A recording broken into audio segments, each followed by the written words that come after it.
Então, para mim, sua vadia, ele está envolvido com organizações comunistas, não está? Eu não sei. Por favor, eu nem conheço ele.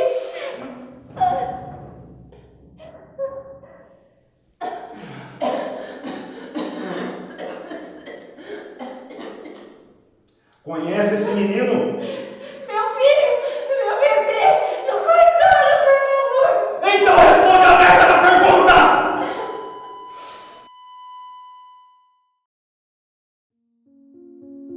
Eu era um boa vida, né? Morava com os pais e as irmãs, né? A minha infância foi uma infância normal. Fiz o grupo escolar, o ginásio, né? Segundo grau, né? E prestei vestibular para fazer história. Entrei, fui aprovado e depois fiz o curso de história normalmente.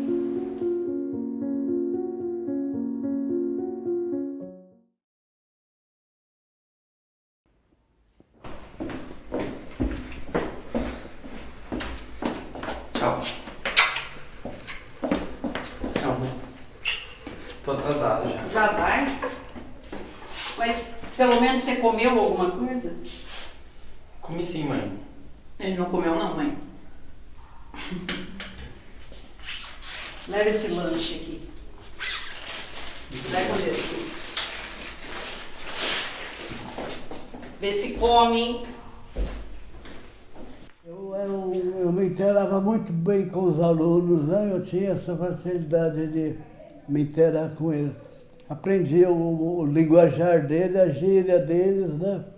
E isso facilitou muito eu me inteirar com eles, porque a gente fazia, tinha um termo assim, eu deixava eles à vontade um pouquinho, quando estava fazendo chamada, e depois, quando eu terminava, eu falei, bom, agora vamos começar.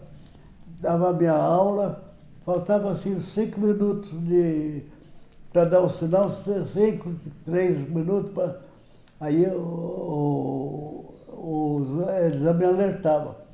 Seu Vandão, eles me chamavam de Vandão, ou então de seu Vander. Vandão, sem quem, quer dizer, para dar o espaço deles, né? Aí eu dava o espaço, terminava a aula, vinha outra turma, o roteiro era esse. Então foi um professor liberal, tanto que eles gostavam muito de mim. Um dia eu estava num bar em Ribeirão Preto e tinha um ex-aluno lá, ele me viu e falou assim, seu Wander, a lenda, porque eles gostavam muito. Eu brincava, eu aprendi a gíria deles. Cheguei, mãe. Você tá bem? Tô bem. Você? Também. Tá lendo, Helena? Uhum. Você tá gostando? Então, mas tem umas palavras aqui que eu não sei o que significa. Meu filho, como foi seu dia hoje? Ah, foi bom. Os alunos e os professores são bem legais. Que bom, que bom.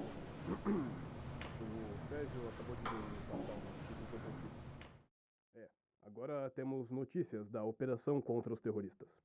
Hoje foram apreendidos 3 terroristas pela Operação Bandeirantes. Acusados de atentado contra a democracia, eles Mãe, serão... eu queria ouvir. Minha filha, isso aqui não é coisa para criança. Onde está Orlando?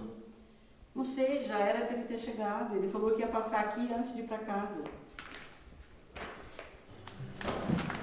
Chegou! Estava atrasado por conta do trabalho. Vamos comer? Você deve estar com fome. Não, eu vou pra casa, pessoal. Vim só falar um oi. A Ibiraci e as meninas estão me esperando em casa.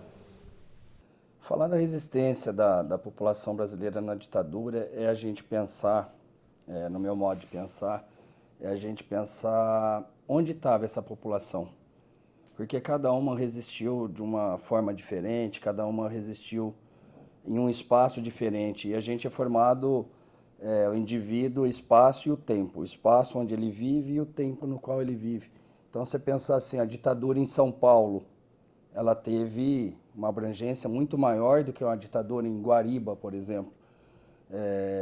E até isso que vem alguns erros que acontecem na sociedade, falar, na minha época, na ditadura, tá, mas você estava onde na ditadura? Onde que você vivia nesse período? Então, assim, falar da resistência da população é você pensar o seguinte, onde estava essa população? Que em Ribeirão Preto ela teve uma ação, no Rio ela teve outra, São Paulo ela teve outra. Você falar de uma população que vivia em São Paulo ali, eu penso que principalmente estava nas camadas mais baixas, onde a ditadura mais afetou, e principalmente naqueles povos que eram subjugados e que são colocados em condição de prostração até hoje. Falar em Ribeirão Preto, a ditadura aqui ela teve uma abrangência menor, né? E a resistência ela estava nas universidades, elas estavam nas escolas, elas estavam nas pessoas que se sentiam indignados e se sentiam injustiçados por aquele espaço.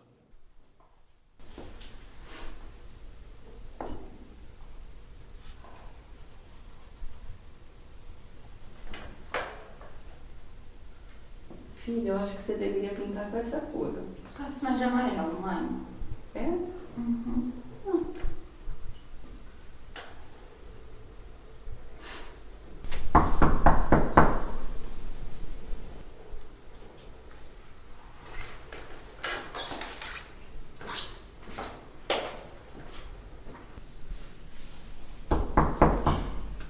Pois não? O senhor Vanderlei mora aqui? É meu filho. Eu tenho um mandado para interrogá-lo. Interrogá-lo? Ele está? Ele foi almoçar na casa do tio. Quem que é, mãe?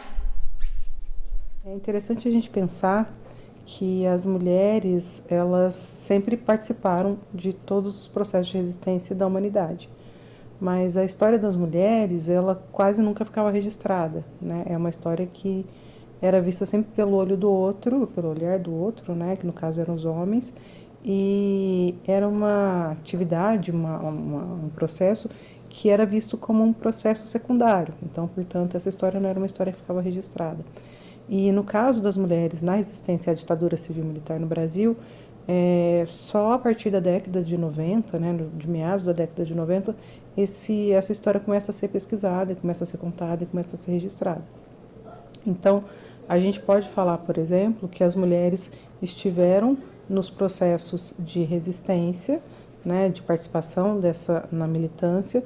Muitas vezes elas acabavam assumindo papéis que eram de organização, que era um papel de produção, que era de levantar recursos, de fazer contatos. Então, elas sempre atuaram nesse nicho, né? E também participavam das ações.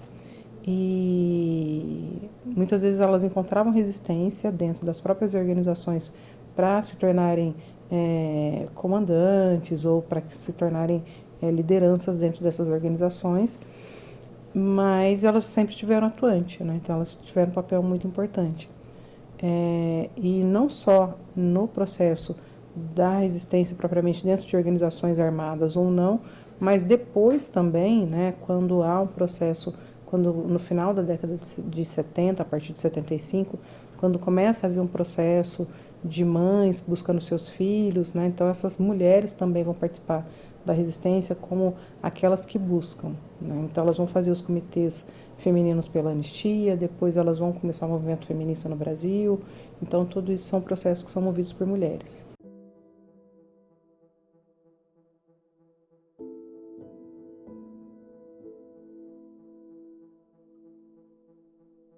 Aquele menino lá promete. Garoto promete, cara. Sucessor do Pelé, ele vai trazer. O que você tá fazendo aqui? Que é isso? Para com isso! Para com isso! Vocês vão me levar!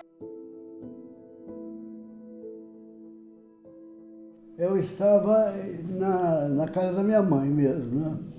Fui levado e interrogado e colocado em liberdade de novo.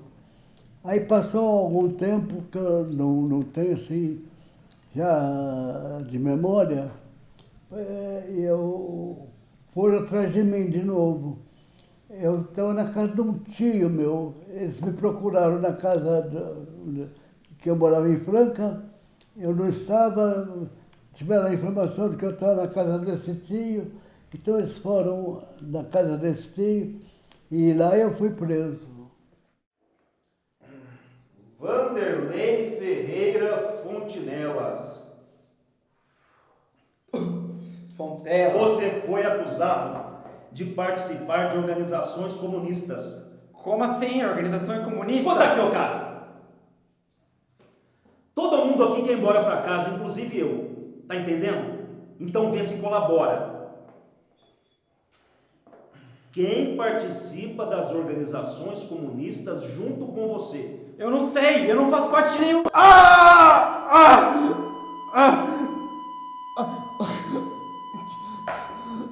Vou perguntar novamente. Quem participa das organizações comunistas junto com você? Eu já falei que eu não sei de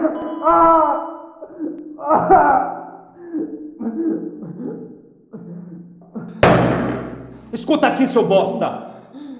Se você não cooperar, vamos precisar arranjar outros meios.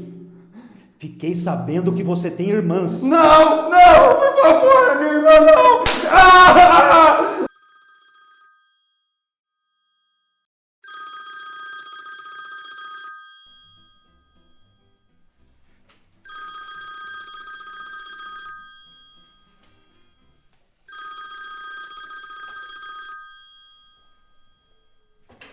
Pronto?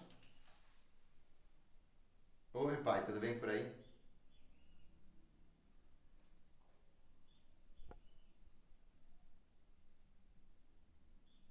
Tá. Eu prometo. Eu vou procurar por ele.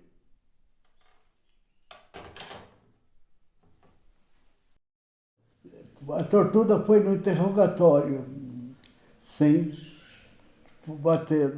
Foi só assim, tipo de tampão assim na cabeça, bater com as duas mãos no ouvido, você fica surdo, né?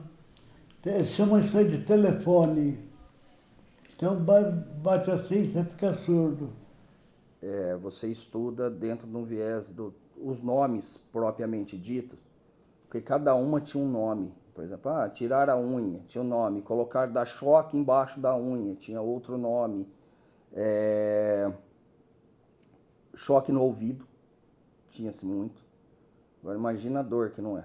Choque no ouvido, tirar as unhas, quebra de dedos.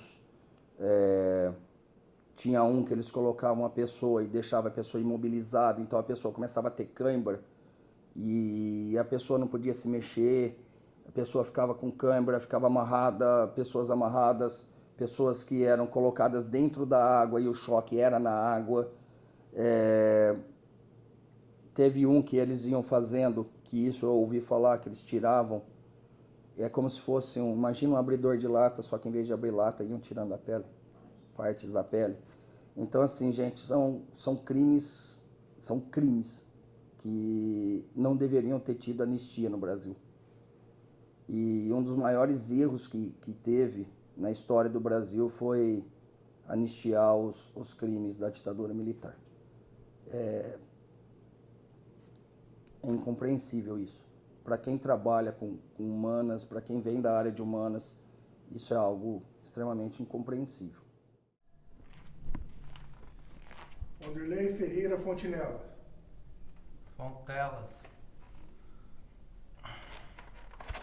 Para torturar, eu não fui torturado lá em São Paulo, não fui. Eles levavam para fora, né? Segundo eu soube, tinha o banco, que era a Operação Bandeirantes, que para onde eram levados os presos políticos para confessar alguma coisa assim, que interessava na época ao sistema, né? E eu não fui inquirido na Operação Bandeirantes, eu fui inquirido ali mesmo, no presídio. Foram 7 meses e meio de prisão.